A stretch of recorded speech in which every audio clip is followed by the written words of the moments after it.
para o painel de Nosso Mercado de Energia sustenta o crescimento previsto, vou chamar aqui Tazai Silva Burim. Bem-vindo. Engenheiro mecânico e executivo com mais de 15 anos de experiência comercial, ele atuou no desenvolvimento de negócios em eficiência energética e, atualmente, é gestor de clientes corporativos na Enel, em São Paulo. Chamo também Caius Vinícius Sampaio Malagoli. Bem-vindo. Que é diretor de energia na CPFL Energia. Ele iniciou no grupo CPFL em 2002 e atua há mais de 30 anos no mercado de energia. É formado em Engenharia Elétrica na Unesp e mestre na Escola Politécnica da USP. Eu convido também Felipe Cabaleiro, que participou do projeto e desenvolvimento. Bem-vindo. De vários importantes data centers, desde o conceito até a sua implementação e operação, atuando neste mercado desde 1997. Ele é formado pela Universidade URT, no Uruguai, e país de sua nacionalidade eu acho que eu me confundi aqui, mas você é do Uruguai. É isso mesmo, sou uruguaio. Bem-vindo. Menos pior.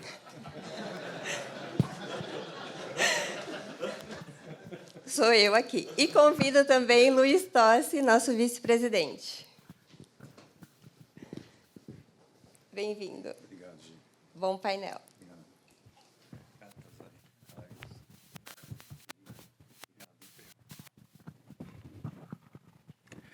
Bom, boa tarde a todos. Agora nós vamos discutir aqui nesse painel se o nosso sistema energético está preparado para sustentar esse crescimento. Nós fizemos recentemente um pequeno levantamento pela associação e hoje, em potência instalada refletido no sistema elétrico, a associação estima que o consumo dos data centers comerciais está beirando perto de 1 gigawatt, sendo que a nossa matriz energética fechou 2022 com 185 gigawatts. Ou seja, a gente já está chegando praticamente um pouquinho acima de 0,5% de toda a energia consumida no país está sendo em cima de data center. E as expectativas de crescimento continuam muito grandes. E aqui, esse painel, nós vamos discutir. Será que o sistema de energia está preparado para sustentar esse crescimento? Então, vamos começar o painel, primeiro com o usuário, com o Felipe, contando como é que é o processo de implementação no Hyperscale. Como que é esse processo, que ele acontece em termos de tempo de demanda, tempo de construção e o quanto de energia e em que velocidade você precisa que eles te provenham. Perfeito. Obrigado, Luiz. Boa tarde a todos. Vou fazer uma pergunta antes. Quantos de vocês têm ChatGPT? Eu não tenho. Olha o que tem para crescer esse troço. Acho que 4 ou 5 pessoas só levantaram a mão. Então, vocês podem entender. Eu estava na Ásia esses dias e a grande preocupação de umas empresas era como atender o ChatGPT, porque eles estavam pedindo 30, 40 megas de energia para os próximos meses. Então, estamos falando de um troço que a gente ainda não conhece, assustador. Então, é interessante isso, porque tem a ver justamente com o que os nossos clientes nos pedem. Eu sou da Ascente, a gente tem atualmente aí uns 24 data centers em operação, 11 em construção, em Brasil, Colômbia. Colômbia a gente não começou, mas México e Chile sim. E eu sou provavelmente uma grande dor de cabeça para esses dois senhores aqui, porque justamente indo ao que o Luiz nos fala, como é que se planeja hoje um data center, quando de repente eu estou lá numa cidade, por exemplo, como Vinhedo, e vem o meu cliente e me diz, olha, sabe o que é? Eu preciso de 40 megas de TI para os próximos 18 meses. E aí eu preciso repassar a mensagem para eles, sabe o que é? Eu preciso de 40 megas mais o 0,5 de PUE, então você precisa me arrumar 60 megas para daqui a uns tempos. Então, é muito louco isso, porque falar em data center há poucos anos atrás era falar em que a gente, em algum lugar, algum galpão aqui na periferia de São Paulo, a gente pegava, montava um data center, chegava na companhia elétrica e dizia: eu preciso de uns 2 megas e meio, que em média tensão, facilmente eu conseguiria ter essa tensão, essa potência, aliás, e, ok, eu montava ali meu data center, daqui a uns tempos estava funcionando. Hoje em dia, não é mais assim. Hoje, o data center que começa... Nós começamos o primeiro data center há 12 anos atrás, já começamos com 8 megas e meio, já, para começar a brincadeira. Então, primeira coisa, isso te limita muito, porque acima de 2,5, dificilmente você vai conseguir essa tensão em média, né? Essa potência em média tensão, né? Que mais ou menos pela legislação, até uns 2,5, né, mega, você consegue me entregar 13,8, 11,9. Acima disso, nós já temos que ir para 69, 138, 88 mil volts, o que não existe em qualquer esquina. Então, veja aí, a gente já começa a ter um complicador, né, no novo cenário de data center. Ou seja, que eu já não posso colocar meu data center onde eu gostaria. Poxa, de repente eu tenho um galpão, ou a empresa, a companhia é dona de alguma propriedade que a gente poderia aproveitar. Não existe. Tem energia perto e tem conectividade? Essa é a primeira pergunta que a gente precisa se fazer. O cliente, ele determina uma zona, ali pode ser São Paulo, região metropolitana, na região de Jundiaí, Campinas, Sumaré, Hortolândia, que é onde temos a nossa concentração de data centers. No painel anterior se falava de que, em qualquer momento, a gente precisaria fazer os data centers mais espalhados. A gente gostaria também, mas, atualmente, nesse momento, o lugar onde nós vamos fazer um data center é uma requisição do cliente. Então, ele que fala para mim: eu quero em Jundiaí, eu quero em Vinhedo, eu quero em Valinhos, eu quero em Hortolândia, eu quero em São Paulo. Nenhum deles até agora falou: eu quero no meio do caminho entre o Rio e São Paulo, São José, por exemplo, que eu já fui lá ver, inclusive a antiga fábrica da Kodak, um lugar excelente, tem energia, tem tudo, tem conectividade. Gostaria muito de ter feito um data center lá, mas o cliente disse: ainda não. Ainda eu prefiro estar perto dos meus anéis de telecom, justamente porque há uma distância máxima que se pratica aqui no Brasil para você ter um data center para o outro. Olha que complexidade. Então, de repente, eu preciso estar concentrado numa região e chegar para os senhores das companhias elétricas e pedir, por exemplo, no campus de Vinhedo, 84 megas aí nos próximos anos, agora em Hortolândia, mais em torno de 70, 80 megas. Então, o que acontece? Qual que é o planejamento para isso? Bom, não existe planejamento para isso. Não existe nenhum país que possa entregar em 2 anos 80, 90 megas num ponto. Energia, eu acho que existe. Eles vão falar sobre isso. Mas a distribuição é complicada. Eu preciso passar com linhões de 138 mil volts em lugares que não é simplesmente colocar lá uma torre, passar o fio e chegar onde eu quero. Há todo um trâmite a ser feito, que eles saberão dizer muito melhor do que eu.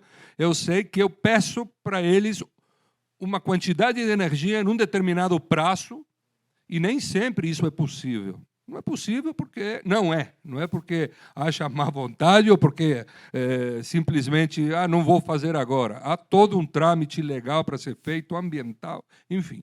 Então, qual que é o planejamento disso? Bom, o meu cliente, principalmente os hyperscales, eles normalmente compram em grupos de 4 megas de TI. Quer dizer, mais ou menos 6 megas total, com um PUE de 1.5, que é a média que a gente tem no Brasil aqui, real, tá? Existem uns PUEs aí que funcionam na Alasca, mas não necessariamente aqui. Então, 1.5, 1.4 é um PUE razoável para o Brasil, para a nossa região aqui. Então, imagina que o meu cliente chega e fala: Ascente, eu quero um novo data center em Paulinha. Eu quero que ele tenha 20 megas de TI e eu vou startar ele daqui a um ano, os primeiros 6 megas. Daqui a um ano eu tenho que ter 6 megas, pelo menos. Depois ele fala, depois do segundo ano eu quero mais 6 megas. Então, daqui a 2 anos, 12 megas. E se tudo for muito bem, eu vou completar o data center até o terceiro ano. Então, é muita energia. Gente, vocês não fazem ideia o que são 10 megawatts de energia. É muita energia. Dá para alimentar cidades grandes. Então, o planejamento ele é, na realidade, em cima de uma demanda do cliente que aparece para ele também. Rápida. Não é que a Microsoft, Google, Amazon ficam pensando 5 anos, daqui a um tempo eu vou fazer um data center de 10 megas. De repente, ele fecha um contrato com o governo e ele precisa entregar cloud para abrigar toda a solução, todo o que o governo precisa, os sistemas, e ele precisa entregar isso rápido. Ele tem um SLA, então ele me pede também o mesmo SLA e eu peço para ele também o mesmo SLA. Então, é uma cadeia de sucessões aí do que a gente precisa. Então, a energia se torna um grande funil porque não há disponibilidade no local que eu quero. O que acontece? Daqui a pouco, a gente vai ter que mudar essa forma de fazer data center. Nós vamos ter que perguntar para eles onde tem energia e eu vou ter que dizer para o meu cliente, olha, isso aqui é um data center, vai ter que ser lá. Acho que é por aí, mais ou menos, para vocês começarem a entender a complexidade que é a gente atender o mercado de hyperscale hoje, porque não é só um, são vários clientes de hyper, e não é só a Cente. Nós temos vários players no mercado que têm a mesma dor. É isso. E no mesmo local. No mesmo local, para melhorar a situação. Né? Bom, agora aqui para vocês dois, né? Qual é o ponto de vista de vocês de tudo isso que o Felipe falou? Como que vocês recebem essa mensagem? Boa tarde. A satisfação está aqui no painel, poder dar um pouco da visão de uma concessionária de energia. Obviamente, vocês usam alguns termos que não são muito comuns para nós. Eu corro o risco aqui de usar alguns termos que provavelmente não é nada comum para vocês, mas, de qualquer forma, estamos aqui para tentar explicar e esclarecer. Estava lendo aqui o título, né? Hyperscale. No mercado de energia, provavelmente a gente não é hyper. A gente é scale, mas não hyper.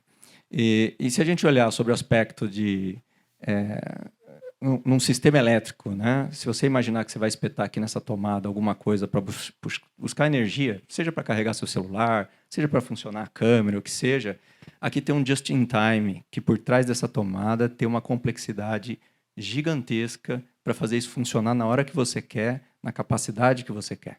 À medida do momento que você começa a subir a sua necessidade para coisas maiores, a complexidade aumenta, a regulação aumenta, o prazo aumenta e o custo aumenta. Essa é a lógica. Então, quando a gente está falando de cargas que estão no limite da nossa capacidade de distribuição, e eu falo limite porque nós estamos dizendo assim que o mundo de distribuição funciona de 138 mil volts para baixo.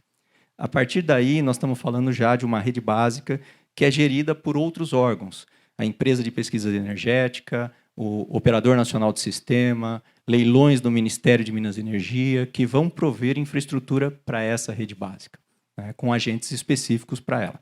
No mundo de distribuição, nós estamos falando de cargas aqui, rápidas e muito grandes. É óbvio que a lógica do sistema elétrico ele funciona com uma lógica tarifária. E tarifa é um problema, porque tarifa impacta nos negócios, tarifa impacta na inflação e assim por diante. Então, sobre a nossa ótica, a gente, eu diria para você, na CPFL, a gente anda com a cabeça na nuvem.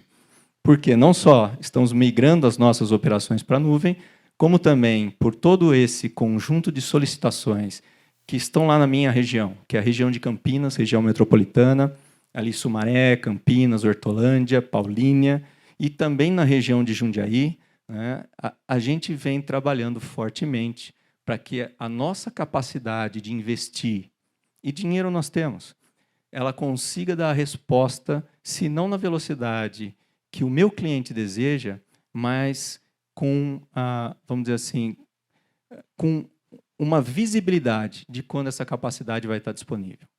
Porque, por outro lado, né, se eu faço e ele desistiu no meio do caminho e foi para outro lado, esse investimento que eu fiz, eu acabei contratando não só energia, se for cativo, mas pode ser livre, ou contratei também as minhas fronteiras para ter essa capacidade. E aí eu sou penalizado pela legislação por ter sido sobrecontratado ou subcontratado, numa margem de 5%. Então, são essas complexidades, e obviamente aqui dava para ficar o dia inteiro falando sobre isso, mas até para dar oportunidade aqui para o meu colega me complementar, né, esse é o cenário. E eu diria para vocês, assim, nós temos espaço sim para poder atender esse crescimento na nossa região. Mas e a velocidade? Não exatamente nesta velocidade. Mas, assim, eu diria para vocês, nos próximos 5 anos, nestas regiões, nós vamos estar crescendo quase 2 GB de capacidade, somadas. Não significa que é naquele ponto, mas que, de alguma forma, vai atender em grande monta o que a gente visualiza hoje de necessidade do mercado. A minha maior dúvida aqui é a seguinte: será que nós estamos falando de clientes diferentes ou nós estamos falando do mesmo cliente? Porque eu enxergo 700 mega, mas será que na prática são 200? Porque os meus clientes disputam os mesmos clientes? Essa é uma pergunta que a gente também se faz. E um dos objetivos desse painel é tentar entender isso. A nossa brincadeira da noiva. Eu tenho 5 noivos para uma noiva. Será que isso qual é? Ou realmente nós temos 5 noivas também? Eu estou dimensionando para uma festa de 5 festas de casamento. Exatamente. Tazai, você pode complementar a resposta dele? Como que vocês, dentro da sua empresa, como que vocês enxergam esse mercado? Claro, é bem isso que o Caio colocou. E a pergunta que o Felipe põe de onde que a gente tem energia, a minha resposta vai ser sempre a mesma. Eu não sei. Eu não sei onde vai ter energia, porque se você escolhe um terreno para colocar um data center de 20, 30 mega, e a conexão dele é de um lado do terreno, o valor de conexão pode ser um, se você colocar a sua conexão do outro lado, pode ser outro. Porque eu não sei exatamente onde que eu vou conseguir te atender, então é muito, absolutamente no caso a caso. Então uma conexão pode ter um orçamento de 60 milhões de reais, a outra pode ter de 10. Outra pode nem ter. É uma necessidade de obras que vai conseguir te atender. Então, é muito absolutamente do caso a caso. Né? E a distribuidora de energia, colocando um pouco do nosso negócio, né, é um negócio regulado. Né? É um monopólio local em que eu tenho a ANEEL regulando o meu negócio e a gente tem regras, muitas regras que a gente tem que cumprir. Seja numa conexão, seja num fornecimento, seja até no próprio atendimento ao cliente. É muito tratado uma via de isonomia para todos os que querem se conectar e receber energia. Né? E isso implica em que existe uma fila para ser atendido e essa fila ela precisa ser adequada. Se vem a Cint, se vem a Odata, se vem a Scala, falar dos mesmos 60 mega, na minha conexão, na minha avaliação, eu estou considerando todas essas conexões simultâneas, que é o caso que o Caio colocou. Né? Então, o nosso negócio ele é muito voltado, e o nosso presidente daqui de São Paulo, o Max Xavier, ele coloca muito bem isso, fica muito claro quando ele coloca que a ANEEL e a regulação está muito pautada para atender a Dona Maria, né? Que está lá na casa dela, lá na Zona Leste, cozinhando para os filhos e para os netos dela. Então, tudo que a gente está falando de dinheiro da distribuidora, ela entra num conceito que é a de modicidade tarifária. Né? Um conceito que provavelmente, não sei se vocês conhecem, mas toda tarifa que a gente coloca, boa parte dela é retornada principalmente para que seja isonômico a todos. Para que a nossa tarifa aqui da minha casa, que eu também sou atendido pela Enel, ela tenha um valor adequado para que todos consigam pagar essa tarifa, e ela não seja, não se modifique, não cresça ao bem-querer da distribuidora de energia. Até porque a própria fatia de energia, do preço que a gente paga, do valor que a gente paga, não fica com a distribuidora. Né? Ela é absolutamente repassada como praticamente um pass-through para dentro do que a gente já compra da energia regulada para ser distribuída. Então, assim, de novo, podemos ficar aqui alguns dias, né, falando sobre todo o negócio da distribuidora, mas em conceitos gerais, acho que isso é importante de se pegar. Ótimo. A gente tinha, nas nossas conversas preliminares, né, foi abordado que quando você precisa fazer uma construção de uma subestação nova para atender uma demanda ou de uma linha nova, tem diversos atores envolvidos que saem além do seu controle.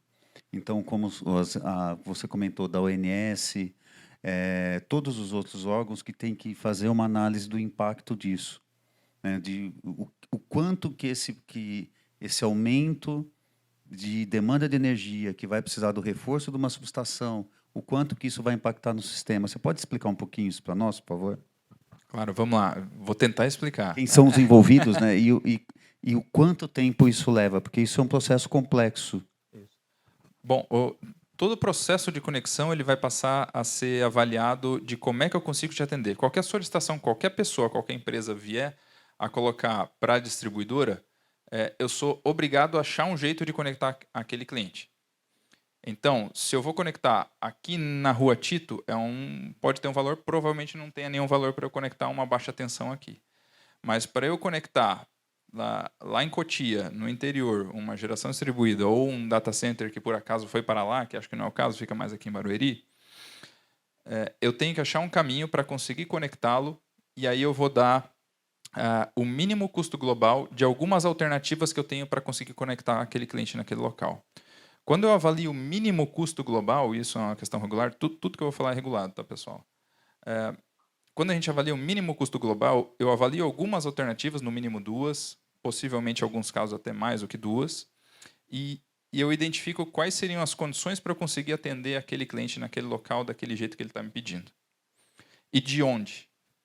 Então, se eu vou puxar de uma linha de 88, de 138, isso eu vou fazer essa avaliação de conexão, do quanto que vai ficar eu construir essa linha, seja uma passagem subterrânea, seja uma linha aérea, enfim. Estou falando mais aqui de alta tensão, tá, pessoal? Coisas grandes para grandes data centers. Quando eu faço essa avaliação do custo global dessa conexão, eu vejo qual que ficou o mais barato para o meu cliente e qual que é a participação que eu, distribuidora, tenho que incrementar e quanto que o cliente tem que incrementar. Em alguns casos, eu preciso chegar ao ponto de verificar a necessidade de que esse cliente conecte-se na rede básica. Tá? Não há um. Então, quando o cliente conecta na rede básica, em 230 kV, por exemplo, o custo de uma subestação ela acaba sendo possivelmente um pouco maior, porém, por outro lado, você tem tarifas um pouco menores. Quando você precisa realmente conectar na rede básica, existe uma necessidade de você ter uma avaliação junto ao ONS, porque você está conectando dentro do Sistema Integrado Nacional. Quando você precisa falar com o ONS vai falar assim, olha, essa tua conexão pode interferir na conexão do sistema como um todo. Né? É igual aqui em casa, né? A gente liga um liquidificador, às vezes a TV treme. É a mesma coisa, né? Em, obviamente, escalas ridiculamente maiores. Né? E uma necessidade da ONS avaliar essa conexão pode, inclusive, ter algumas obras necessárias dentro da rede básica ou no sistema de interligação com a rede da distribuidora. Então, pode ocorrer uma necessidade de incrementar um transformador em uma nova subestação. Aí a gente tem que conversar com a EPE, da ONS, vem para a EPE. Empresa Pesquisas Energéticas. Obrigado. E aí a EPE tem que lançar um leilão para colocar um incremento dessa obra. Então, é um processo muito longo, muito moroso, mas absolutamente necessário para que eu consiga confirmar que tudo que você está me pedindo, eu consigo conectar quando você quiser, sem interferir lá na Dona Maria. Então, é uma complexidade quando você precisa conectar numa rede básica, vai mudar aquele circuito e vai mudar muita coisa do todo, não apenas aquele circuito especificamente. Então, indo para esses órgãos públicos, não necessariamente eles têm a velocidade que todo mundo quer. Nem a distribuidora consegue ter a velocidade que vocês, clientes, que a gente está falando de 1 para 1 aqui, a gente consiga ter. Quando a gente envolve o ONS, quando envolve EPE, quando envolve leilões, quando envolve tudo isso, a gente está falando de alguns anos, de 5 a 7 anos até ter alguns casos. Mas não são todos. Então, a grande maioria a gente consegue resolver dentro da distribuidora. Né? E aí a gente está falando de respostas e reuniões relativamente rápidas, aí estamos falando de alguns meses, até a gente conseguir ter um parecer de acesso definitivo para conectar na distribuidora. Qual que é o limite de potência para você ter que sair do 138 e passar para o 230? É uma pergunta de curiosidade, que eu realmente não sei. Em tese, a conta não é meio por aí. A gente pode, obviamente, dentro do padrão máximo que cada distribuidora tem, dentro da sua infraestrutura de linha, subestação, ela pode sinalizar para o cliente que ela não tem a condição técnica para fazer esse atendimento, né? Mas é muito difícil isso acontecer, né? Se me permite só fazer alguma complementação aqui, o Zay comentou sobre o aspecto da EPE, do ENS, mas complementando um pouquinho, vou falar dos desafios aquilo que está no âmbito da distribuidora. Então, o Felipe aqui vai lá em Vinhedo e fala assim para mim, Kais, vou construir uma nova planta. 20 mega aqui, que eu preciso que você me conecte em tanto tempo. Eu falo, poxa, maravilha, vou eu lá construir a linha. Primeira coisa que eu tenho que fazer é liberar fundiariamente a faixa de passagem. E aí, para que eu possa pedir a DUP, Declaração de Utilidade Pública, porque isso vai se tornar um bem público, eu tenho que negociar com um percentual de clientes, de proprietários primeiro, antes de entrar com o pedido. Então, eu já gasto um tempo fazendo todo o processo de avaliação da terra, negociando com os clientes e provando para a ANEEL que eu fiz essa etapa para que ela, então, emita a declaração de utilidade pública. Bom, eu continuo negociando, alguns clientes vão aceitar o meu preço, outros não vão. O que acontece? Judicializa. Ao judicializar, a primeira coisa que a gente sabe, né, o prazo é uma loucura. Como é que eu vou dizer para o Felipe que eu vou te ligar em 12, 14, 18 meses, se dependo de um juiz, né? O que normalmente a gente consegue fazer com a declaração de utilidade pública é mostrar que eu preciso da passagem, mas a gente discute preço depois. Se aquele valor que eu estou pagando é justo ou não, isso a gente discute depois. Na grande maioria das vezes, funciona bem.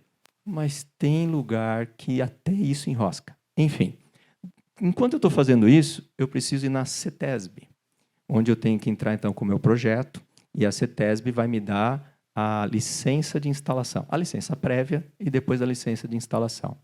Vocês lembram o acidente aéreo que aconteceu, acho que em Minas Gerais, com a cantora? Sim.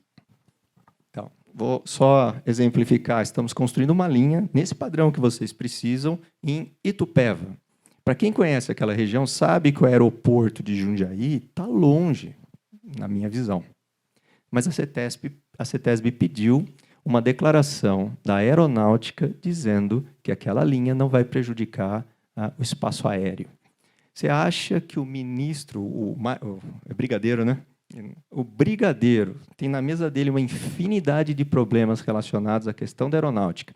Vai priorizar um pedido da CPFL para dizer se aquela linha vai incomodar o aeroporto ou não, vai trazer algum risco para o piloto? Faz meses que está lá. A gente já tentou reunião com o brigadeiro, a gente não consegue acesso. Como é que eu vou dizer para o Felipe que esse projeto está parado por conta disso? E aí a gente passa a ter outros problemas. Problemas com fornecedores, problemas na hora que você contrata, problemas que Covid que aparece, enfim. Essa é a dinâmica do negócio. O ano passado a gente conseguiu investir 4 bilhões de reais. A gente resolve o problema. O difícil para nós é dizer em que tempo. Porque existem uma série de atividades que não são gerenciadas por nós. Antes fosse, né? Mas esse é o nosso maior desafio. Vamos dizer assim, condições normais, que tudo dê certo, quanto tempo normalmente leva esse processo de licenciamento para você poder começar a implementação de uma linha? Se a linha tem até 3 quilômetros, o processo é praticamente uma autorização municipal. Então, a CETESB delega isso para o município, normalmente uma secretaria na municipalidade, e a gente consegue fazer isso rápido. Passou de 3 quilômetros, aí você entra com pedido de licenciamento na CETESB, e aí depende de uma série de variáveis. Por exemplo, se no caminho eu não prestei atenção, mas estou passando próximo de uma reserva, né, ou cruzando com uma, isso certamente vai imputar uma análise mais criteriosa deles do que se eu estiver passando, por exemplo, no meio da cidade, vias públicas e assim por diante. A nossa cadeia de suprimentos tem passado por problemas logísticos e o prazo de entrega de muitos dos nossos equipamentos assim, mais do que dobrou. No caso de vocês, quando você precisa construir uma linha, normalmente, como que é a sua cadeia de suprimentos? Quanto tempo você leva para fazer a aquisição de materiais, conseguir ter esses materiais para começar a executar? Aconteceu a mesma coisa com a nossa cadeia de suprimentos em termos de lead time, quer dizer, acho que um pouco de efeito de preço de commodity, transporte internacional e assim por diante. Coisas que a gente recebia com 6, às vezes 9 meses, passou a receber com 12, 14, às vezes até 18 meses. No caso de linha de transmissão, nós estamos falando de ferragens, que não parece ser uma coisa tão complexa, mas ainda assim a gente teve problema de postergar a entrega por conta de material. Tem cobre associado, tem cadeia de isoladores e assim por diante. E quando você vai para a subestação, que aí é um investimento do próprio cliente que tem que fazer a sua própria subestação, ele também vai sofrer com isso, porque os equipamentos também sofreram o mesmo efeito de postergação de prazo. Tem mais alguns tópicos aqui, né, que a gente tinha colocado para discutir, só que o tempo está meio curto, então eu vou inverter a ordem da nossa conversa. Eu queria que vocês apresentassem, cada um pouquinho, o que mais as distribuidoras têm de serviços, porque a gente enxerga que a distribuidora é simplesmente o fornecedor de energia. E no nosso bate-papo preliminar, ficou claro que eles têm uma oferta de serviços muito maior para o nosso mercado que para nós não conhecemos. Vocês poderiam dar uma visão um pouquinho mais do que cada uma das suas empresas tenha para oferecer para o nosso mercado? Bom, claro, a Enel, não sei se é de conhecimento de todos, mas a Enel é uma empresa italiana, e agora a gente está saindo de 34 países, focando em 6 dentro do mundo. Então, estão fazendo grandes desinvestimentos e focando em 6 principais. Aqui na América Latina somos Brasil, Colômbia e Chile, em que haverá esse foco bem pesado, e boa parte desse dinheiro ele vem não só para as distribuidoras, mas especificamente para geração renovável, especificamente geração renovável, né? Então, grandes parques eólicos, grandes parques fotovoltaicos. Então, a Enel hoje ela é a maior geradora privada de energia renovável do Brasil. Então, a gente produz essa energia renovável e tem também o braço de comercialização dessa energia renovável. Então, quando a gente fala de descarbonização, fala de Acordo de Paris, né, que as grandes empresas mundiais focam, a gente está preparado hoje para ser provavelmente o canal mais fácil e rápido para que você consiga acessar esse tipo de níveis de sustentabilidade, né? Contratos de energia do Mercado Livre via Enel Trading. E também existe o braço da Enel, já que a distribuidora é tão regulada, é tão travada, né? Existe o braço que é um pouco mais livre para trabalhar, que é a Enel X, em que ela trabalha com serviços especificamente para energia, então eficiência energética, né? A gente está falando bastante de ar-condicionado, né? Está falando também de infraestrutura elétrica, então a construção de uma linha, de uma subestação, que às vezes a distribuidora tem alguns prazos um pouco mais travados, a iniciativa privada, no caso a Enel X, consegue proceder com a instalação um pouco mais rápida desse tipo de serviço. Inclusive, temos alguns clientes bem consolidados de data center também que já trabalham com a gente nesses 2 links principais. Caio. A CPFL, do mesmo modo que a Enel tem esse braço de serviço, a CPFL tem a CPFL Soluções. Ela tem serviços de gerenciamento de Mercado Livre, quer dizer, se você vai para o Mercado Livre sabendo que é um mercado também complexo, né, precisa de expertise, precisa de especialização, precisa de gestão dos seus contratos, a CPFL Soluções oferece todo um portfólio de conhecimento, história, né, para poder auxiliar vocês tanto na migração quanto na navegação, vamos falar assim, desse Mercado Livre. Obviamente, ela tem também todo um portfólio de energias renováveis e, junto com isso, ela também consegue negociar com vocês IREX, que são certificados de energia renovável, e isso tem se tornado algo muito cobiçado, muito importante, e a gente presta esse tipo de serviço. A gente faz também pela própria expertise de trabalhar no setor elétrico há mais de 100 anos, né? A gente oferece toda essa parte de gestão de ativos. Então, o seu negócio é data center, o nosso negócio é energia. Você tem uma subestação que não é o que você gostaria de ter, mas você tem que ter para poder suprir de energia. A gente pode cuidar do seu ativo, gerenciar, dar manutenção, inclusive construir, comissionar, planejar e assim por diante. Então, nós temos todo esse rol de serviços para poder suportar aí todos os nossos clientes, tudo que diz respeito à energia, seja pelo aspecto, né, do contrato, do consumo de energia, seja na parte da instalação, na parte de capacidade, a gente faz todo esse serviço.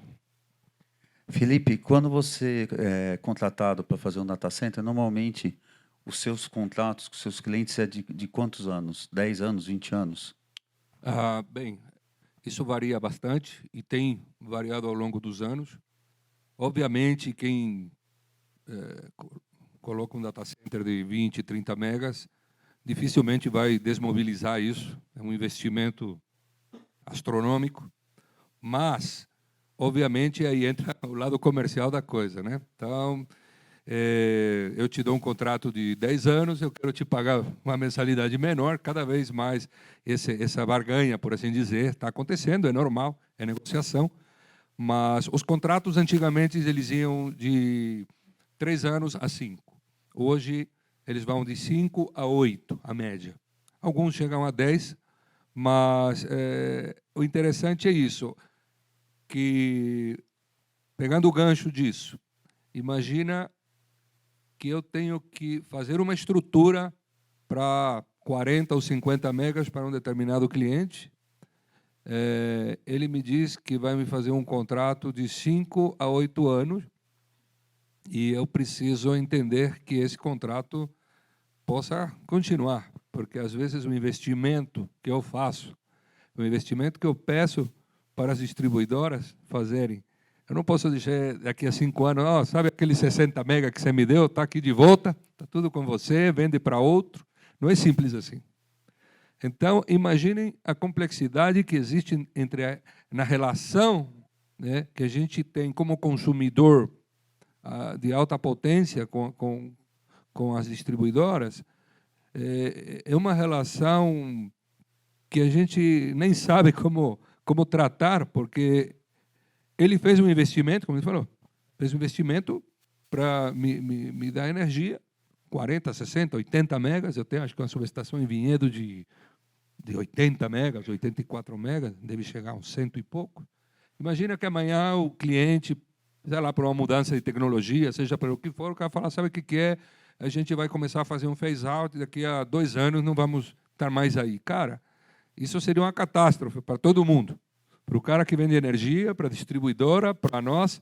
Então, realmente, para vocês entenderem a complexidade disso tudo, né? Poxa, que legal, o cara fez um data center, está cheio da grana, fizeram data center, tem clientes maravilhosos, só que há atrás disso um contrato que tem que ser estendido. Aí a gente tem que trabalhar na qualidade do nosso atendimento, na qualidade dos nossos serviços e comercialmente a gente conseguir fazer com que esse cliente cresça e continue na nossa base. Senão, tudo isso que a gente está falando aqui tem dá um revés, cara, que é inimaginável. Eu não sei como seria devolver 20 ou 30 megas ou estar pagando uma demanda dessa e eu não usar. Não sei nem o que aconteceria. Ele vai dizer melhor. Mas os contratos, eles andam nisso, de 5 a 8 anos, em média. Alguns mais perto de 5. É porque nós estamos falando de um mercado muito jovem, que ainda não passou por essa experiência, né? Então, assim, a catástrofe pode acontecer? Tomara que não. Pelo contrário, que seja o inverso, né? Pelo que a gente vê, isso não deve acontecer. Muito pelo contrário, o crescimento é exponencial. Cada vez mais, a gente tem um pipeline aí de mais de 80, 90 megawatts de TI nos próximos 2, 3 anos. Então, não para. E com a vinda do 5G, internet das coisas, com esses chaps GPT da vida e coisas a mais que podem aparecer durante o percurso, com certeza é uma realidade que a gente não acredita que venha acontecer. Ok. Bom, acho que o nosso tempo encerrou, né? Vamos abrir para perguntas.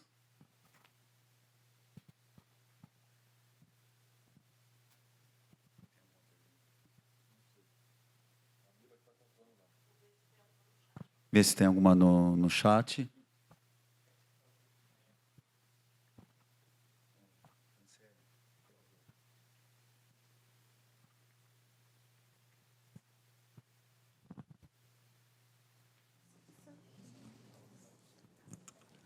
Olá, boa tarde. Eu sou o Rafael da Hitachi Energy, né? Então eu estou aí inserido também nesse contexto aí de fornecimento, de infraestrutura, né, para grandes potências, né? E dada essa dificuldade de casar a demanda com o que as transmissoras e distribuidoras conseguem atender aí no tempo que os data centers precisam, vocês acham que podem surgir aí modelos alternativos como fornecimento de energia as a service, mesmo que seja em alta tensão, por exemplo, para atender aí os data centers? Acho que o maior desafio que a gente tem aqui para atender os data centers não é a energia, é a capacidade. Para chegar no tempo que eles precisam. Óbvio que o que esse mercado está sinalizando, e é uma discussão que eu acho que é muito importante, porque ela vai além, né, daquilo que a gente tem hoje como regulação, é como que a gente consegue se antecipar e já deixa a infraestrutura preparada para o salto de demanda que o cliente data center traz. Então, eu deveria estar preparando minha rede para ter uma sobrecapacidade que, historicamente, eu nunca tive. Até porque, né, pela regulação, pela forma como o mercado ele não foi pensado dessa forma. Então, o que a gente tem hoje é uma grande ação junto com os órgãos, especialmente a empresa de pesquisas energética, para que a gente... O que ela exige de mim? Pega o seu data center e prova para mim que você tem um contrato com ele. Mas se eu falar para ele que eu não tenho a capacidade, por que ele vai fazer um contrato comigo? Então, fica aquele ovo e a galinha, né? E isso está começando a mudar, né? Agora, como e quando que nós vamos conseguir equilibrar isso? Acho que é o esforço de todos nós em conjunto, e esse tipo de debate é muito salutar nesse aspecto. Eu tenho certeza, assim, do nosso lado, naquilo que eu não dependo do que sejam fontes que envolvam leilão, a gente já vem preparando essa infraestrutura. E que eu espero que, a partir de 25, a gente já inverta a lógica. Você chegou para mim e pediu, pode conectar aqui que tem. Hoje, eu não tenho. A EPE e a ONS enxergam esse mercado ou não? Ou fica só no âmbito de vocês? Acho que, complementando o que o Caio colocou, pelo menos o lado da distribuidora ele é muito reativo, né? Acho que esse ponto ele fica muito claro, uma vez que a gente precisa ser demandado para conseguir entregar uma conexão legal. Agora, existem algumas formas já de forma de tarifa, já trabalhado, por exemplo, em sandbox tarifário, mas é muito focado para uma baixa tensão, para larga escala, né? Não uma coisa tão específica quanto um data center. Porque se eu, como o Caio bem colocou, tento deixar minha rede mais robusta para conectar um data center e eu ainda não tenho uma conexão, ainda não estou sendo remunerado, e a minha base de ativos é uma base de remuneração da distribuidora, ele entra na revisão tarifária, e aí eu posso prejudicar a Dona Maria. Então, está tudo amarrado, né? Por isso que a gente, como distribuidora, acaba tendo ainda a necessidade de ser reativo. A gente depende muito da solicitação do cliente para que a gente consiga dar andamento nas conexões. Ok. Boa tarde, pessoal. Otávio, do Grupo Fácimos. Tá? Eu queria saber do Felipe se, quando ele tem um projeto dessa envergadura, ele tem condição de concorrência, ou seja, você é capaz de colocar, por questões regulatórias ou práticas, essa demanda para mais de uma distribuidora. E, se isso for possível, ainda assim faz algum sentido, tem algum benefício de ter essa prática, já que a regulamentação pode limitar, inclusive, a oferta que chega até você. Quer dizer, o mesmo limite que a gente vê para uma distribuidora vai estar na outra e, no fundo, o custo está muito parecido, né? E, assim, uma visão sua de se uma desregulamentação, um avanço, né, nessa negociação com os órgãos regulamentadores podia dinamizar esse mercado e prover a capacidade que precisamos. No momento, nós nunca nos deparamos com uma fronteira dupla, onde eu tenho mais de um fornecedor de energia, né? Então, nesse instante, jamais tivemos a oportunidade de fazer. Porém, eu acho que regulatoriamente não faria muita diferença no que tange a distribuição, que é tudo muito tabelado, tudo regulamentado. Que sim, a gente tem concorrência na energia, lá no gerador. Aí eu posso comprar energia mais barata de um gerador, mais cara. Aí depende também se ela é renovável, se é de fonte limpa, Ou seja, há um mercado na energia. Na distribuição, eu não tenho muito espaço para fazer leilão, né? Porque é tudo muito regulamentado. O que funciona para a CPFL, funciona para a Enel, funciona para qualquer outra distribuidora. Então, basicamente, na compra de energia, sim. Aí eu tenho vantagem, a gente compra energia livre, até da própria CPFL na nossa região. Aí a gente, sim, compra pacotes de energia. Aí depende, obviamente, de toda aquela matemática, de acordo com oferta e demanda de energia. Mas na distribuição não há digamos, essa abertura para nós. Tem uma pergunta que chegou aqui do Eurípide. Ele pergunta: como vocês entendem a criação de condomínios ou locais distribuídos no país onde a infraestrutura de distribuição poderia ser preparada? Bom, o caso de condomínio, de novo, a gente, quando fala da distribuidora, a gente está tratando de casos regulados, né? Então, a gente tem regras muito bem definidas. Então, o que é hoje regulamentado é que eu consigo te entregar energia até dentro aqui desse ponto na via pública, né? Então, eu te entrego energia até aqui. E dali para dentro, teoricamente, você, com aquela demanda que você contratou, você organiza dentro da tua casa, claro, considerando algumas coisas de proteção e tudo mais, né?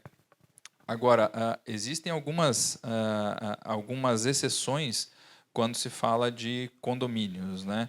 Mas sempre ele vai estar ligado a uma potência máxima que eu consigo te entregar naquele ponto. Existe, sim, a possibilidade da gente assumir uma rede que seja particular, tornando-a parte da rede da distribuidora, porém existem N requisitos para que isso seja realmente viável.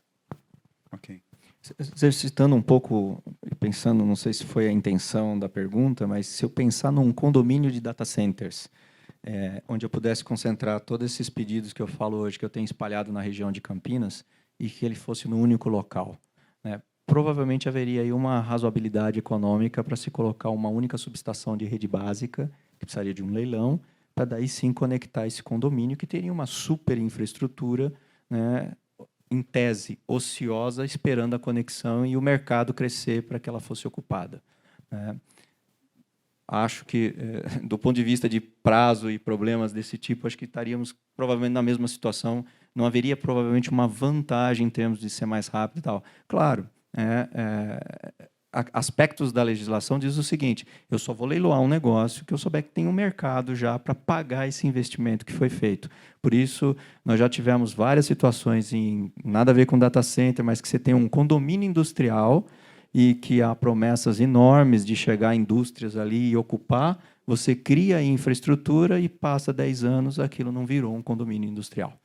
Então, no final do dia, acho que esse é o maior desafio, né? Você conseguir juntar realmente numa questão logística, né? E conseguir ter o mercado suficiente que vai suportar o investimento que foi feito naquela infraestrutura. Eu vou roubar só 15 segundos dentro do que ele fala. Pro data center, nós, como operadores, temos o mesmo desafio. O meu cliente me pede 20 megas, mas ele vai usar os primeiros 2 ou 4 daqui a um ano, às vezes.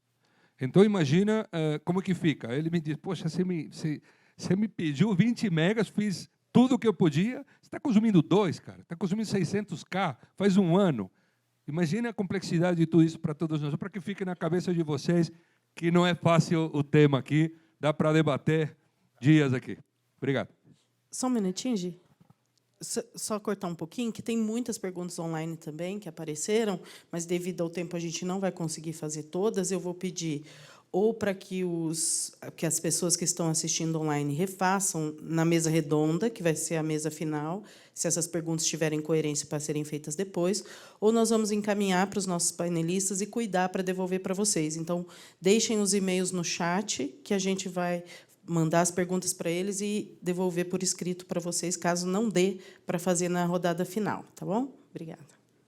Bom, para fechar, quero agradecer a presença de vocês.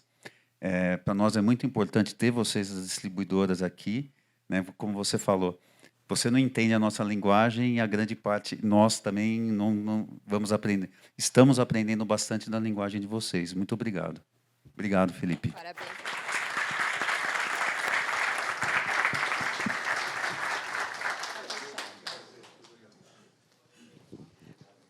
Abriu?